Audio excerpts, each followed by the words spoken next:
Buenos días. Hoy les voy a comentar sobre mi trabajo doctoral titulado Diseño de un medio de gestión acústico para ambientes inteligentes.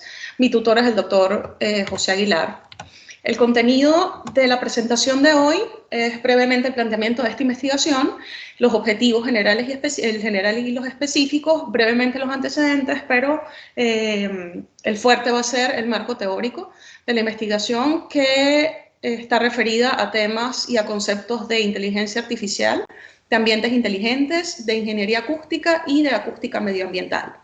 Por último, presentaré o nombraré los avances en este trabajo que se han realizado en los últimos semestres. En los ambientes inteligentes buscan que se monitoree el comportamiento de los usuarios para así poder determinar sus necesidades y satisfacerlas. Con este trabajo se considera que el sonido puede jugar un papel importante, pudiéndose usar el fenómeno acústico como un estímulo perceptible y como un factor comunicacional. Las señales acústicas en los sistemas multiagentes, por ejemplo, pueden ayudar al desarrollo, al control descentralizado, digamos, de un entorno conformado por entidades autónomas distribuidas, lo que conocemos como agentes, y específicamente pues, se permite establecer nuevas formas de configuración dinámica y coordinación entre estas entidades autónomas. En este proyecto se ha venido desarrollando un middleware reflexivo de gestión acústica que incluye en su arquitectura una capa con elementos únicamente y precisos para la gestión de señales acústicas, además de un modelo ontológico sobre el dominio de las ciencias acústicas, y todo esto con el fin de explotar toda la información posible que se pueda extraer desde el sonido que se produce en ambientes inteligentes, que se pueda convertir en conocimiento. La propuesta de un medio de autogestión acústica para ambientes inteligentes busca que se integren todos los elementos sonoros dentro del ambiente inteligente, bien sean audibles o no para el usuario, porque tenemos también señales fuera del rango auditivo humano, y que esto ayude a definir las acciones que se van a llevar a cabo dentro de ese espacio como respuesta. El aporte principal de un middleware de este tipo es la posibilidad de convertir al sonido en un protagonista cognitivo que hace que el ambiente sea inteligente desde las interacciones sonoras que se producen dentro de este ambiente.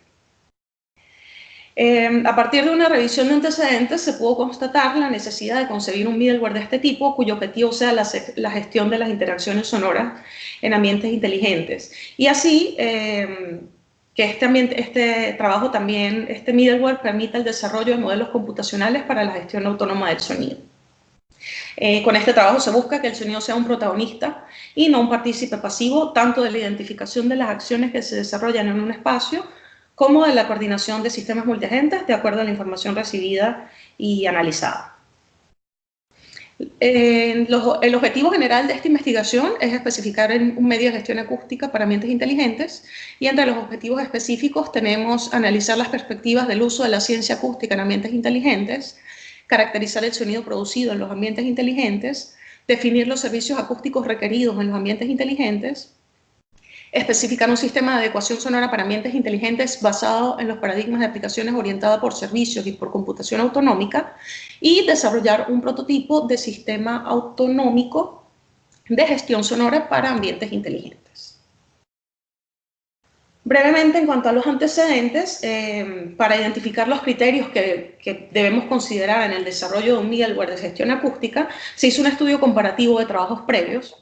Entre todos estos trabajos, varios de ellos definen el uso de sensores acústicos que serán necesarios para la detección y clasificación de los diferentes sonidos que se producen dentro de un ambiente inteligente, ya que estos sensores pueden enviar señales que generen una respuesta directa o pueden permitir el análisis de esa señal para que el sistema pueda tomar las decisiones correspondientes. Otro criterio evaluado también en los antecedentes es lo relacionado con la clasificación de señales y su conversión en eventos sonoros, donde se puedan establecer, por ejemplo, jerarquías de sonidos, patrones jerárquicos que permitan identificar posteriormente los eventos sonoros que requieran acciones por parte del sistema. Un elemento de suma importancia al considerar la mejora de la calidad acústica en un espacio es, por ejemplo, la cancelación del ruido, que permite eliminar las señales no deseadas y que se aplica en soluciones a modo de cocktail party effect. Ese es un fenómeno que permite focalizar la atención auditiva en una señal acústica a modo de filtro. Imaginemos que estamos en una reunión o en una fiesta y tenemos una conversación solo 3 personas, por ejemplo. Entonces, la atención auditiva se va a enfocar en la conversación que tenemos nosotros, 3 personas, a pesar de estar en un ambiente ruidoso, en una sala con música, con muchas otras personas que quizá estén hablando en niveles más altos, pero se produce una filtración de la atención sonora. La respuesta en tiempo real es otro de los elementos que contribuyen con soluciones acústicas dentro de un ambiente inteligente, puesto que muchas fuentes pueden producir un sonido de corta duración que debe ser inmediatamente abordado y que requieran una respuesta instantánea por parte del sistema. Considerando estos trabajos previos, la propuesta de este proyecto consiste en utilizar todos estos elementos, sensores acústicos, reconocimiento de señales acústicas, clasificación de eventos sonoros, cancelación de ruido, entre otras cosas,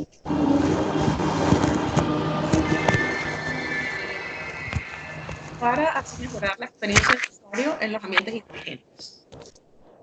Este middleware va a proveer servicios a partir de la identificación de las características acústicas de un ambiente para que se adapte el comportamiento de las ondas sonoras a las necesidades de ese ambiente inteligente. Y aunque en los antecedentes existen diferentes elementos referenciales, la idea de un middleware con todas estas capacidades en conjunto es novedosa. Entonces, ya adentrándonos en el marco teórico, empezamos con el tema de la inteligencia artificial y el tema del contexto de la inteligencia artificial.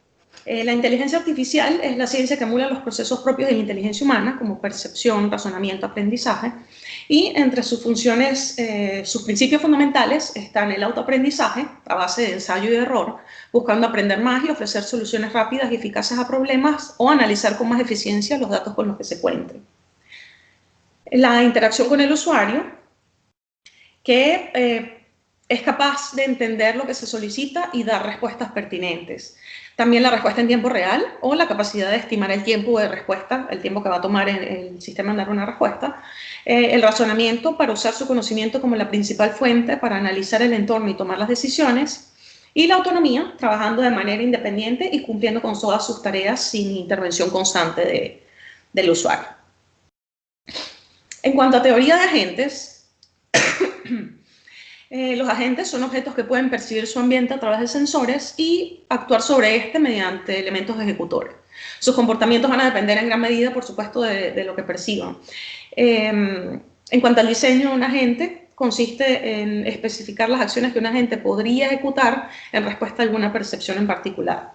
La clasificación de los agentes se pueden clasificar básicamente en agentes de interfaz, que asisten e interactúan con el usuario para que utilice alguna aplicación particular, teniendo cierto grado de autonomía sobre él. Los agentes colaborativos o cooperativos, que son autónomos pero cooperan con otros agentes para realizar tareas de manera conjunta. Los agentes móviles viajan por la nube interactuando con otros sistemas y acumulando información para que esta información esté disponible para el uso posterior por parte de su propietario. Los agentes de información, que manejan y acumulan información con el fin de dar respuestas relevantes a las cuestiones planteadas por el usuario. Los agentes reactivos, que responden a los estímulos del entorno donde se encuentran sin poseer un modelo simbólico de este ambiente. Y los agentes híbridos, que bueno, es una combinación de dos o más tipos de agentes, maximizando sus capacidades o bien reduciendo las deficiencias de cada tipo una vez que se complementan. Entre las propiedades de estos agentes está la reactividad, que es mantener la interacción constante en su entorno, la proactividad, tomar las acciones que permitan alcanzar los objetivos del sistema, la comunicación, que es conversar e intercambiar información entre otros agentes, la sociabilidad para cooperar con otros agentes, la movilidad para desplazarse en un entorno dado, la autonomía, que es para actuar sin la intervención humana, teniendo comportamientos propios, la veracidad, la información que un agente comunica no será falsa a propósito, la benevolencia para ayudar a otros agentes mediante prestación de servicios específicos, la racionalidad, la inteligencia, capacidad de acumular conocimiento y de usarlo adecuadamente, la adaptabilidad para cambiar su comportamiento de acuerdo a las experiencias previas y percepción del entorno, y el asincronismo para ejecutar acciones sin estar acoplado a un usuario o a otros agentes. En cuanto a sistemas multiagentes, son sistemas computacionales compuestos a nivel micro por entidades o agentes que tienen un comportamiento autónomo y proactivo, pero que a su vez interactúan entre ellos y con el ambiente, resultando su funcionamiento en un sistema observable a nivel macro. Entre las características de estos sistemas multiagentes está que cada agente tiene la capacidad de solucionar parcialmente el problema general del ambiente. No hay un sistema global que los controle, los datos no están centralizados y la computación es asíncrona. Su comportamiento se basa en el establecimiento de protocolos eficientes de comunicación y coordinación, garantizando la distribución de los agentes del sistema, de las tareas y el conocimiento y las responsabilidades. Posteriormente hablaremos de los temas de comunicación y coordinación. Las metodologías de desarrollo de sistemas multiagentes consiste en que, bueno, la construcción de un sistema integra diferentes técnicas de ingeniería de software para que se pueda estructurar el proceso y para dotar a los programas de capacidad de adaptación y toma de decisiones. Para arquitecturas computacionales orientadas a agentes, se ha propuesto la metodología de especificación de agentes Masina, que permite plasmar el proceso de inteligencia a nivel individual y colectivo y permite el uso también de técnicas inteligentes para especificar las tareas que debe realizar un agente. Masina consta de 6 fases, es una extensión de Mass Common CATS, y las 6 fases son la conceptualización, que definen los servicios, donde se definen los servicios requeridos del sistema y quiénes lo requieren, y se hace una primera identificación de los potenciales agentes proponiendo una arquitectura preliminar. El análisis, que en esta fase se proponen 5 modelos, en Más Common CATS son 6, pero acá son 5.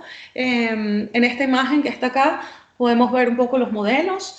El modelo de agentes, que define las características de los agentes como habilidades y servicios. El modelo de tareas, que agrega un atributo para especificar tareas que requieren el uso de técnicas inteligentes y otro para describir macroprocedimientos, el macroprocedimiento a seguir para cumplir la tarea. El modelo de comunicación, que considera las interacciones de manera amplia y describe los actos de habla involucrados en la interacción entre agentes. El modelo de coordinación, que permite especificar las conversaciones que se dan entre los agentes, indicando un esquemas de coordinación, planificación, mecanismos de comunicación, metalenguaje y ontologías. Y por último, el modelo de inteligencia, que describe todos los aspectos necesarios para incorporar la noción de inteligencia a un agente. También está la fase de diseño en Masina, que diseña el sistema multiagente tomando en consideración los agentes resultantes de la fase de análisis. Para el diseño de red se describen, por ejemplo, aspectos relevantes a la plataforma como bases de conocimiento y arquitectura de red. En el diseño de la plataforma se escogen las tecnologías, el hardware y el software para implementarla. En cuanto a la codificación y pruebas, que es otra fase, se codifica y prueba cada agente utilizando las herramientas elegidas mediante el uso del lenguaje de propósito general o del lenguaje orientado a agentes.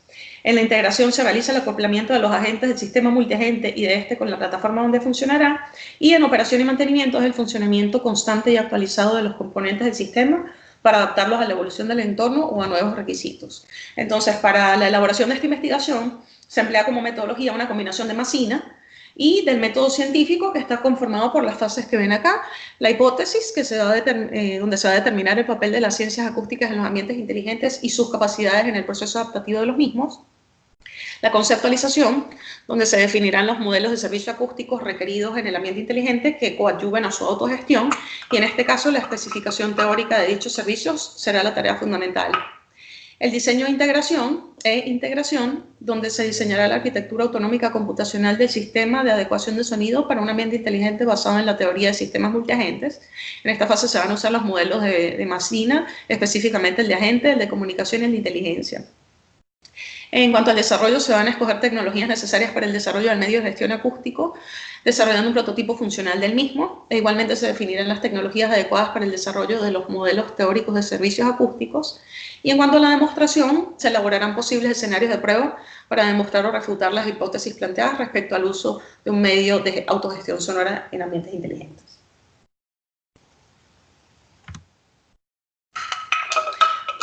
En cuanto a interacción y comunicación, en sistemas multiagentes existen estos protocolos. Los protocolos de interacción se encargan de hacer posible que los agentes inicien y mantengan una conversación, y los protocolos de comunicación permiten al agente el intercambio y entendimiento correcto de los mensajes. En particular, la coordinación de un tema central en los sistemas multiagentes, en particular, la coordinación es un tema central en los sistemas multiagentes. En cuanto a la cooperación, consiste en que varios agentes interactúen entre sí para conseguir un fin común. La negociación consiste en poner de acuerdo a los agentes. Dentro de los mecanismos para la negociación Dentro de los mecanismos para la negociación se encuentra la subasta, que consiste en adjudicar recursos o tareas a través de un mercado con cierto número de participantes y que requiere un rol de un subastador y de estos participantes que son subasteros. Estos subasteros pujan a partir de un precio inicial dado por el subastador, que contrario a otro tipo de subastas, el subastador quiere maximizar el precio, pero los subastadores quieren reducirlo. En estas figuras que están acá están unos estándares FIPA de subasta inglesa y holandesa, de cómo funcionan estos procesos de cooperación y negociación dentro de la interacción y comunicación en sistemas multiagentes.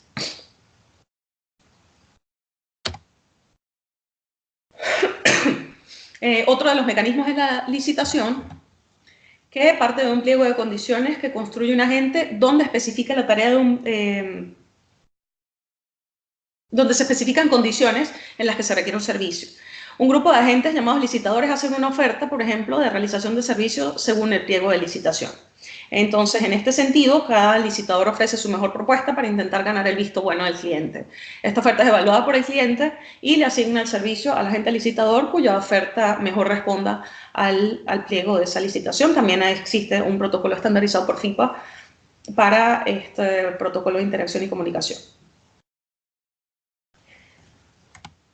En cuanto a las arquitecturas de referencia en los sistemas multiagentes, FIPA define elementos comunes en toda plataforma para dar soporte a los sistemas multiagentes para permitir su despliegue. Esa plataforma establece como componentes un sistema de gestión de agentes que se encargue del ciclo de vida de los agentes, de los recursos locales, de los canales de comunicación y que proporcione un servicio de páginas blancas para buscar a los agentes por su nombre. Un facilitador de directorio que presta un servicio de páginas amarillas ubicando a los agentes por su servicio y un canal de comunicación encargado de gestionar el paso de mensajes entre los diferentes agentes. En particular, en este trabajo se ha tomado como referencia la arquitectura AMI-CL, que está compuesta por múltiples capas y que permite la integración de objetos inteligentes o no en un ambiente educacional con servicios en la nube. Como ven acá en esta imagen, la arquitectura está formada por la capa física, la physical layer, que contiene los elementos físicos y virtuales en el ambiente inteligente, como sensores y objetos inteligentes. La mass management layer, que define los agentes y sus reglas para coordinación que permiten la existencia, operatividad y gestión del sistema multiagente. La service management layer, que maneja los recursos y aplicaciones en la nube como servicios educacionales. La AMI Logical Management Layer, que caracteriza los elementos virtuales o software en el ambiente para facilitar el uso y la comunicación con cada uno de ellos. La AMI Physical Management Layer, que caracteriza los elementos físicos o dispositivos en el ambiente para facilitar su uso y la comunicación con cada uno de ellos. En el tema de los ambientes inteligentes, pues sabemos que son aquellos espacios donde se utilizan las tecnologías de información para controlar autónomamente su funcionamiento con la finalidad de optimizar el comportamiento de sus recursos y en general la experiencia del usuario dentro de estos ambientes. Un ambiente inteligente es capaz de tomar decisiones haciendo uso eficiente de los objetos y los recursos que se encuentran en él. Y entre sus características pues está la integración de objetos físicos o virtuales, tanto inteligentes como no inteligentes, contienen sensores y actuadores que permiten su actuación de forma proactiva, están conscientes del contexto para poder tomar decisiones inteligentes de acuerdo a las acciones y escenarios que se den en el ambiente, optimizan recursos, la ubicuidad también como forma intuitiva y transparente de acceso a materiales y servicios, la adaptabilidad para ajustar los servicios de acuerdo a las preferencias y necesidades de los usuarios en un momento determinado. Entre los conceptos más relevantes de los ambientes inteligentes, para los ambientes inteligentes están las interfaces, que son instancias de mediación entre el usuario y el sistema, los sistemas conscientes del contexto, que son sistemas adaptativos que ofrecen una solución al desafío de personalización y adaptación, que permiten que el sistema se adapte a los usuarios y no los usuarios al sistema, y tienen la capacidad de cambiar y aprender de la experiencia adaptándose al comportamiento de los usuarios. Los sistemas de recomendación, que son herramientas que se basan en la interpretación semántica de las necesidades de información del usuario, estudiando las preferencias de los usuarios para sugerir información relevante en base a una serie de criterios u objetivos desde el análisis y procesamiento de datos históricos. Y la realidad aumentada, que observa el mundo real y lo aumenta con información adicional generada por un computador, mezclando objetos físicos y virtuales, para mejorar así la interacción entre los dos, trasladando información al mundo físico en tiempo real, mientras el usuario permanece en contacto con su contexto. En el diseño, en el contexto de un diseño de ambientes inteligentes es necesario definir conceptos como objetos inteligentes, que están construidos en base a sistemas embebidos, son computadoras pequeñas, autónomas, que realizan el mismo trabajo infinitamente. Sus tres dimensiones son sus capacidades de percepción, de representación y de interacción. En cuanto a computación ubicua, el principal objetivo de la computación ubicua es establecer entornos donde los dispositivos con capacidades de procesamiento y comunicación puedan cooperar y comunicarse de forma inteligente y conscientes del entorno que les rodea, de forma transparente al usuario. Así se aprovecha toda la información obtenida por dispositivos de computación distribuidos en el entorno. En cuanto a computación reflexiva, es la capacidad de un sistema para observar y modificar su estructura a través de la autoconciencia y de la autorreferencia. Se compone por el proceso de introspección, que es la habilidad de observar y razonar sobre el comportamiento de las aplicaciones, y por el proceso de intersección, que permite la modificación de las aplicaciones como mecanismo de adaptación. La computación en la nube es el despliegue de recursos de tecnologías de información, hardware y software en forma de servicios que pueden ser accedidos a través de redes de comunicación, independientemente del dispositivo y de la ubicación de los usuarios. Esto reduce costes de infraestructura al ofrecer recursos informáticos como servicios, y estos son básicamente ofrecidos bajo tres modelos. La infraestructura como servicio, que distribuye la infraestructura de computación como un servicio. Normalmente la distribución se realiza mediante plataformas de virtualización de hardware, y así las empresas no compran servidores físicos, sino que adquieren recursos como un servicio desde proveedores en la nube. La plataforma como un servicio, que ofrece al usuario todos los elementos necesarios para desarrollar aplicaciones y servicios en la nube sin que sea necesario que se instale algún otro tipo de software de manera local. Incluye diseños de aplicaciones, desarrollo, pruebas, instalación, alojamiento, entre otros. Y el software como un servicio, donde se proveen aplicaciones a los usuarios como servicios que se ejecutan en la nube. Estas aplicaciones son accesibles desde distintos dispositivos por medio del uso de interfaces ligeras como un navegador web. De esa forma, pues el usuario no tiene la necesidad de administrar la infraestructura necesaria para que la aplicación funcione correctamente.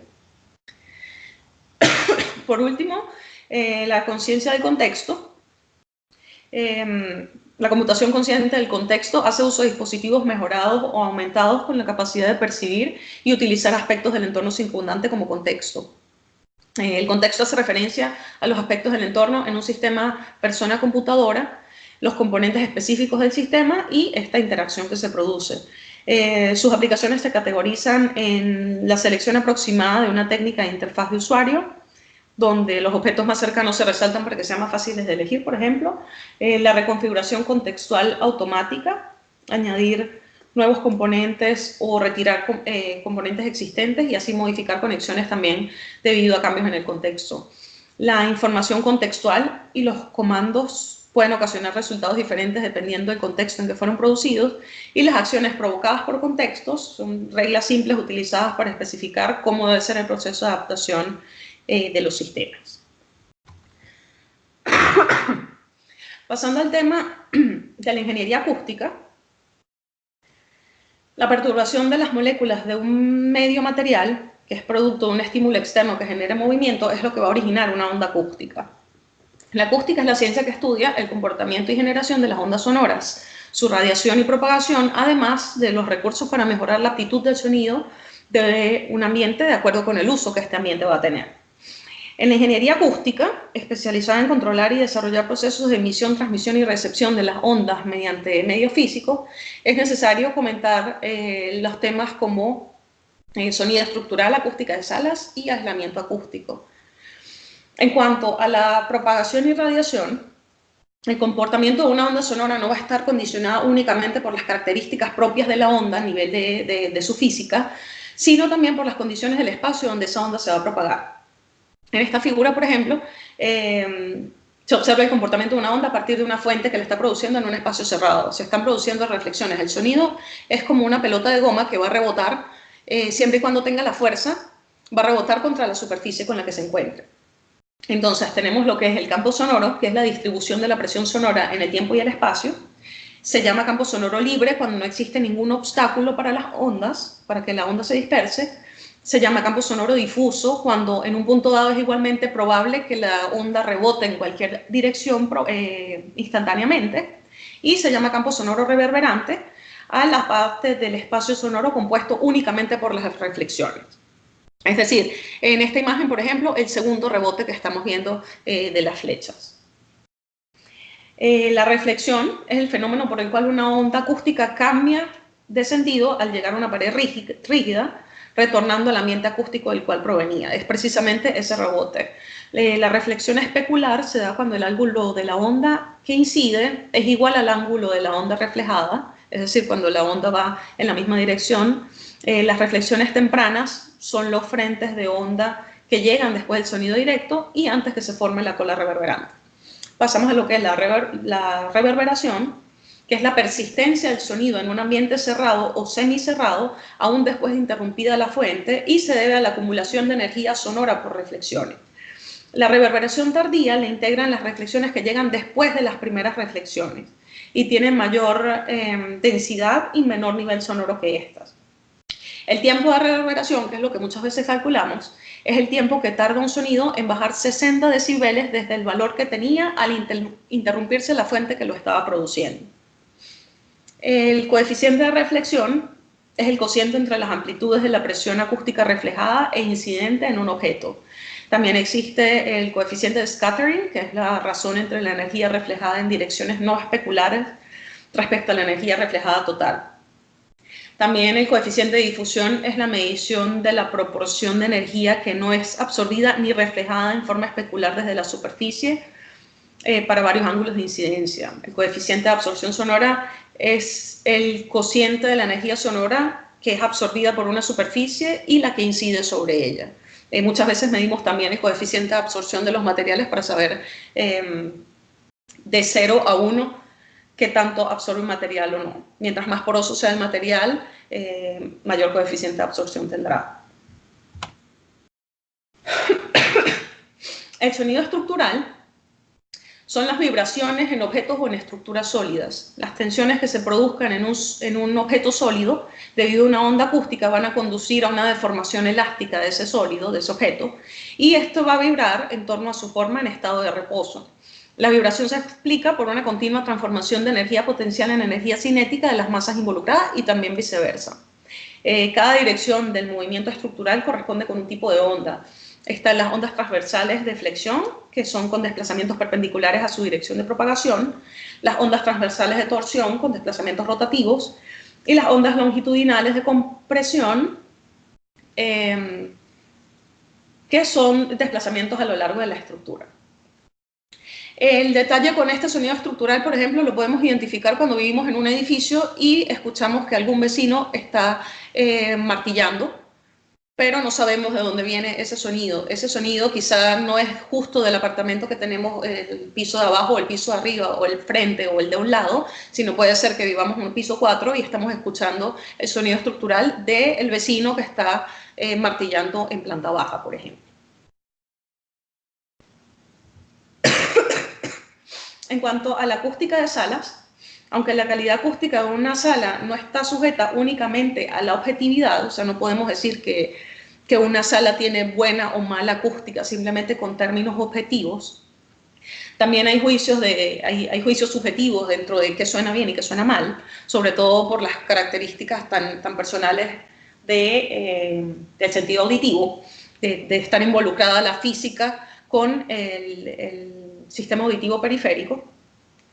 Se explica también que en primer lugar se debe tomar en cuenta el uso práctico que va a tener un determinado espacio cerrado para buscar los valores que representen de manera objetiva los parámetros acústicos que mejor van a cubrir los requerimientos para una sala. En segundo lugar, también se debe evaluar la forma que tiene la sala a nivel de arquitectura, a nivel de planos. los materiales que van a cubrir las diferentes superficies, por lo que acabo de comentar de los coeficientes de absorción, de las reflexiones que se van a producir dentro de ese espacio, y las posibles ubicaciones de las diferentes fuentes sonoras dentro de ese espacio. Por ejemplo, si a nivel de ingeniería civil y de arquitectura ya todos estos factores están establecidos, las propiedades acústicas objetivas deben ser evaluadas mediante cálculos o incluso simulaciones computacionales para llegar a un acuerdo que satisfaga las necesidades para el confort acústico del recinto. Esto es, por ejemplo, el tratamiento que se hace en salas de concierto, en teatros, en cines, que es lo que más, digamos, a nivel comercial tiene un tratamiento de arquitectura, de acústica arquitectónica, digamos, pero todo el tema de la acústica de salas es aplicable a salones de clase, por ejemplo, para evitar problemas del estudiante que en la última fila no escucha, en restaurantes, que es un caso bastante en auge ahora, porque está el factor estético de ver cómo preparan tu comida, pero también está lo ruidoso que es que tú estés comiendo y tengas una barra donde están cocinando y tengas que escuchar todo eso mientras estás comiendo. Y muchas veces también está el problema de la música es muy alta, quieres tener una conversación y estas incomodidades a nivel de sonido también se ven maxificadas o minimizadas de acuerdo a la acústica de salas, a cómo esté tratado ese espacio. En cuanto al aislamiento acústico, que es otro tema bastante importante y que tiene mucho que ver con esto, es la capacidad que tiene un elemento o una estructura de construcción para reducir la transmisión de un sonido desde y hacia sí mismo. Por ejemplo, en las avenidas, cuando tenemos estas paredes que detrás de la pared en la avenida hay un pueblo o un caserío, un pequeño poblado, pero el ruido de la avenida pudiese ser bastante molesto, entonces utilizamos este tipo de aislamientos acústicos. Pero también existen los aislamientos acústicos que se trabajan directamente dentro de salas y dentro de espacios cerrados. La transmisión de ruido de impacto es producto de la vibración de un medio físico por ondas producidas por el choque entre materiales. La transmisión de ruido aéreo, por ejemplo, es la transmisión de ondas de un espacio a otro a través del aire, que es este caso de las avenidas, por ejemplo, y las paredes acústicas. Y entre habitaciones, por ejemplo, se suele utilizar un techo suspendido con propiedades de aislamiento acústico adicionales. Mucha gente considera que el drywall funciona para este tipo de cosas, para producir un mínimo de aislamiento acústico si no se hace un tratamiento de ingeniería acústica profesional. También se utilizan tipos de suelos específicos donde la medición del aislamiento acústico va a ser la misma independientemente de la habitación. En pisos, por ejemplo, se evita todo este problema del sonido estructural. Si hacemos pisos con resortes y con estructuras flotantes, el sonido estructural, cuando se produce un ruido, por ejemplo, el vecino en planta baja está martillando y nosotros tenemos en nuestro apartamento un pequeño estudio de sonido casero, un estudio musical. Si se hace un tratamiento acústico adecuado, pudiéramos evitar en gran medida esta molestia del sonido estructural con el aislamiento acústico. Entre los elementos a considerar en el aislamiento acústico se encuentran en primer lugar los requisitos legales de admisión. No podemos simplemente vivir en una zona y querer automáticamente solicitar en el condado que se construya una pared acústica, por ejemplo. Hay ciertos requisitos legales que se deben cumplir dentro de cada localidad. Y también se tienen que considerar dentro de los diseños para aislamiento acústico, se tienen que diseñar cubiertas para techos, por ejemplo, muros, puertas y las aberturas de ventilación también. Todos los espacios por donde pueda empezar a producirse sonido y transmitirse, hay diseños específicos para que la onda tenga muchos más obstáculos y se produzca un aislamiento. En espacios interiores se debe controlar la reverberación y las reflexiones interiores, así como el equipamiento interior. Cada elemento que esté dentro de un espacio cerrado va a producir el rebote de la onda sonora. Es distinto que tengamos una mesa de madera a que tengamos una mesa de vidrio, por ejemplo. También se deben controlar la reverberación y las reflexiones de ese modo, pero así van a estar cubiertas las categorías de niveles de ruido de fondo, por ejemplo, los modelos físicos y matemáticos que permitirían guardar relación, claridad musical e inteligibilidad estarían de este modo también cubiertos. Es posible utilizar un modelo sencillo de acústica. Disculpe. Es posible utilizar un modelo sencillo de acústica interior de Sabine, que es bastante conocido y bastante básico, pero no siempre va a resultar un modelo adecuado. Hay que tomar ciertas medidas distintas que permitan que el resultado sea óptimo. Y además es recomendable también realizar auralizaciones para facilitar la comparación entre las soluciones propuestas y los objetivos que se buscan en un proyecto acústico.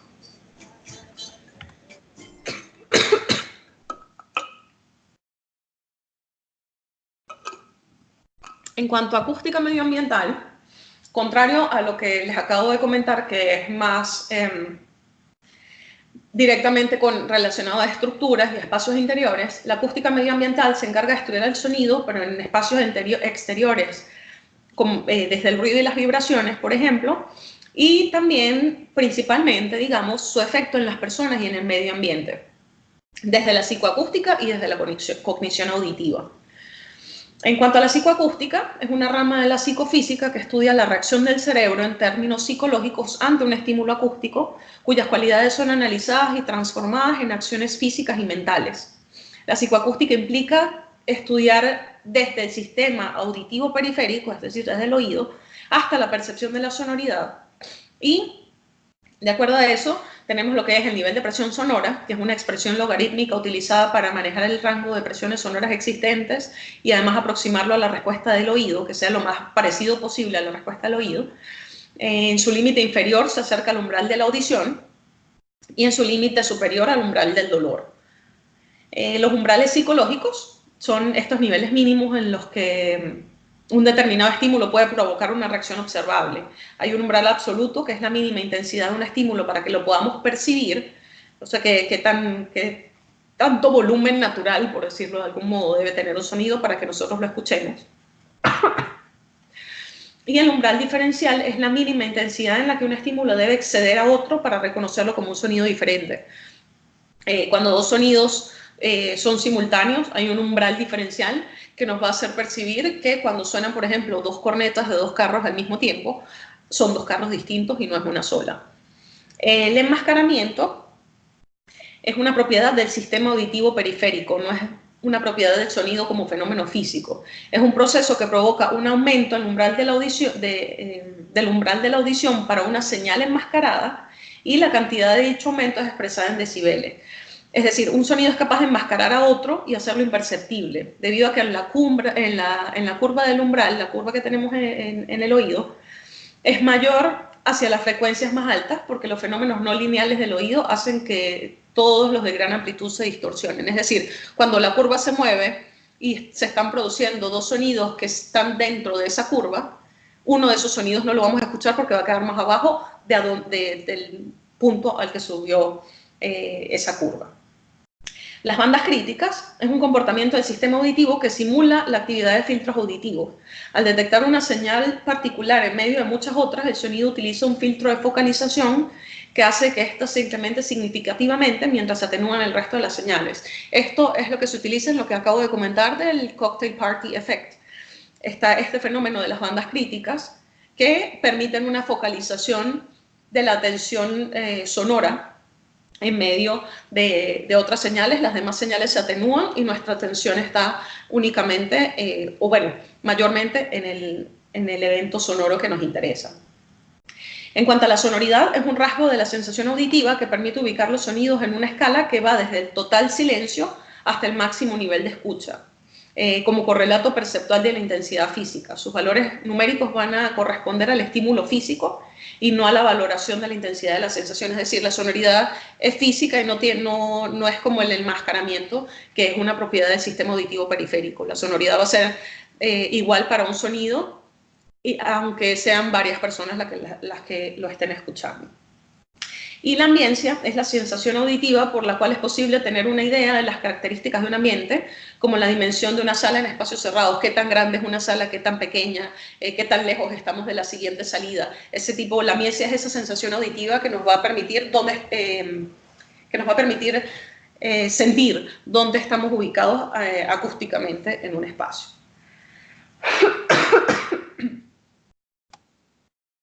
En cuanto a la cognición auditiva, hay varios procesos que se llevan a cabo, que son, por ejemplo, los sistemas de codificación, que son funciones básicas del sistema auditivo, como la detección de los sonidos, la determinación y la localización, y el reconocimiento de su identidad y significado.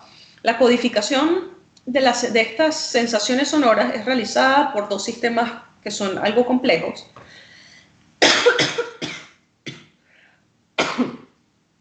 Está el sistema rítmico melódico, que está constituido por relaciones sónicas altas que permiten componer los sonidos en acordes armonizados y formar series consecutivas de dichas conexiones sónicas, que son integradoras de melodía. También forma parte de este sistema las relaciones rítmicas o prosódicas de alteraciones regulares de los intervalos y las duraciones de sonidos sueltos, que pueden crear complicados adornos rítmicos hasta con sonidos de una misma frecuencia.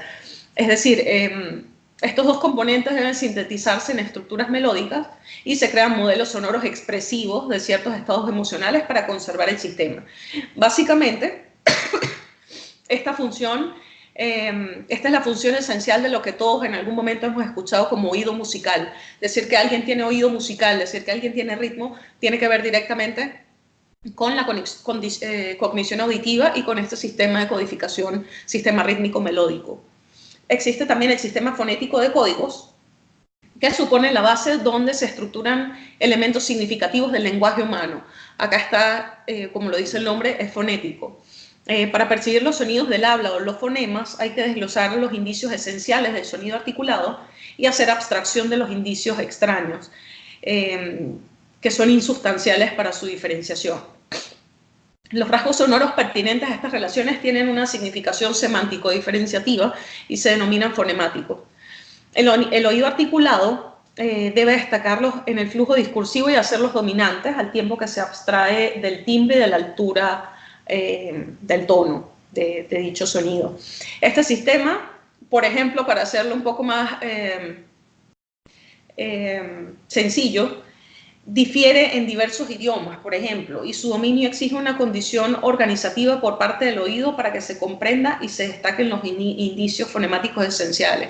Este sistema de codificación es lo que permite, por ejemplo, identificamos un lenguaje, identificamos un idioma, sabemos cómo suena, aunque no hablemos un idioma, podemos identificar. Ok, hay fonemas allí que corresponden al alemán, que corresponden al francés, que corresponden al italiano. Es este tipo de codificación esta codificación es la que permite ese tipo de diferenciación. Ahora, en cuanto al reconocimiento auditivo, aunque suelen entremezclarse las zonas del cerebro involucradas en el proceso, dependiendo del atributo perceptivo al cual se atienda, existe una separación por sistemas para el reconocimiento auditivo de sonidos ambientales, musicales y del habla. En el cerebro existen distintas zonas que se encargan de cada uno de estos procesos. Y las propiedades acústicas complejas, por ejemplo, se dan en el área auditiva primaria cerebral. Y acá tengo, por ejemplo, la ruta auditiva. Por ejemplo, el procesamiento temporal se da en la corteza auditiva primaria, que está bien arriba. Entonces, para explicar esta figura, se comienza desde la cóclea, va al nervio vestíbulo coclear y de allí se dirige al núcleo coclear. Allí es donde se van a determinar las diferencias interaurales de tiempo y las diferencias interaurales de intensidad. Estos son dos elementos que cuando escuchamos un sonido y el sonido se está produciendo desde nuestra izquierda, el sonido va a llegar con menos tiempo y con menos intensidad a nuestro oído derecho, porque la cabeza va a funcionar como una suerte de pantalla acústica. Entonces, hasta allí, en el nervio vestíbulo, en el núcleo coclear, se produce se genera este proceso de determinar a qué oído llegó primero el sonido. Luego el procesamiento sonoro cerebral va a continuar en la oliva superior, en el tronco encefálico, y allí se ubican los sonidos en el espacio. Allí es donde se realiza en el cerebro la ubicación, la lateralización motora de un sonido. El sonido está arriba, abajo, está detrás de mí, está al frente de mí, está a mi izquierda o a mi derecha. Allí, al continuar, se forma el haz olivococlear, que allí se encarga el cerebro de la discriminación auditiva. Allí entra en juego el proceso de las bandas críticas, por ejemplo. La siguiente estación son los colículos inferiores, que también existen los colículos superiores, que están relacionados con el sentido de la vista, y participan en el movimiento de la cabeza para ubicar una fuente sonora y el campo visual. Eso es bastante importante cuando sabemos que cuando un sonido no está en nuestro campo visual, interactúan estos dos colículos, los inferiores y los superiores, para que nuestra cabeza gire hacia el lado donde nos parece que está sonando o desde donde proviene una fuente sonora. Del núcleo geniculado medio en el tálamo se realiza la proyección del procesamiento auditivo hacia la corteza auditiva primaria en la parte superior del giro temporal. O sea, es la última estación. Y en esta zona es una de las zonas con más pliegues en el cerebro humano, y allí es donde finaliza el camino que se recorre para la transducción del sonido. Todo lo que sucede a partir de allí son cuestiones que tienen que ver directamente son bastante individuales, son bastante subjetivos, todo el proceso que viene a partir de acá. Entonces, pasando al tema del ruido, es un sonido no deseado, reconocido a partir de ciertos niveles como un peligro para la salud. El ruido expresa el sonido desde el ángulo de su representación perceptual negativa. O sea, el ruido no es simplemente un sonido que quizá no nos guste, es un sonido que tiene un impacto negativo y induciendo reacciones biológicas de desagrado. Los ruidos pueden ser continuos cuando el nivel de presión sonora es relativamente uniforme. Puede ser no continuo cuando el nivel de presión sonora fluctúa en periodos cortos de tiempo, y puede ser también intermitente cuando los niveles de presión sonora son significativos en periodos de máximo 15 minutos y con variaciones de 3 decibeles. En esta diapositiva pueden ver que entre 10 y 30 decibeles es un ruido muy bajo, entre 30 y 55 decibeles es bajo, a partir de 55 es un ambiente ruidoso, entre 75 y 100 es un ruido fuerte, y a partir de 100 decibeles es un ruido intolerable. El típico ejemplo de a partir de 100 decibeles es un avión despegando, por ejemplo, cuando lo escuchamos, por supuesto, no cuando estamos dentro del avión, sino desde afuera.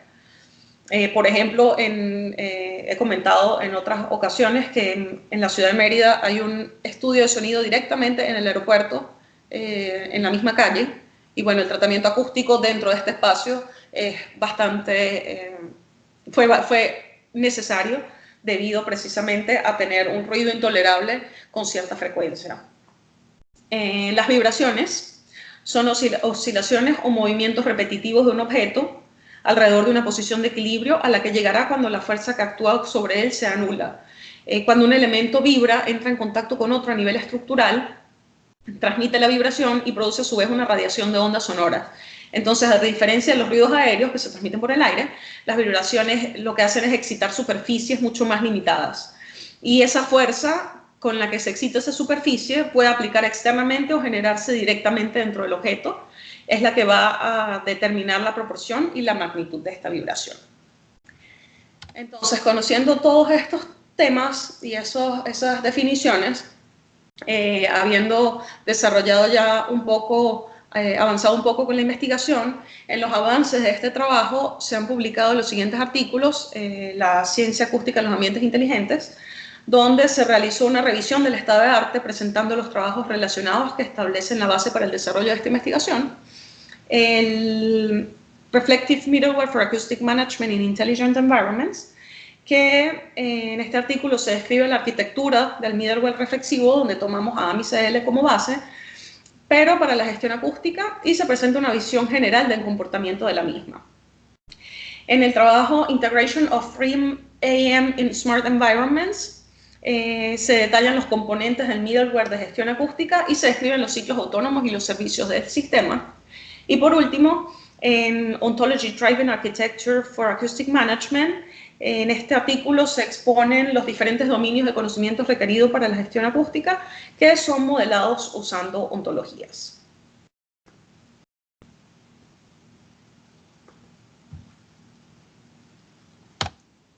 Muchísimas gracias por su atención. Quedo atenta a comentarios y preguntas que tengan. Bueno, adelante. Se abre la preguntas, comentarios.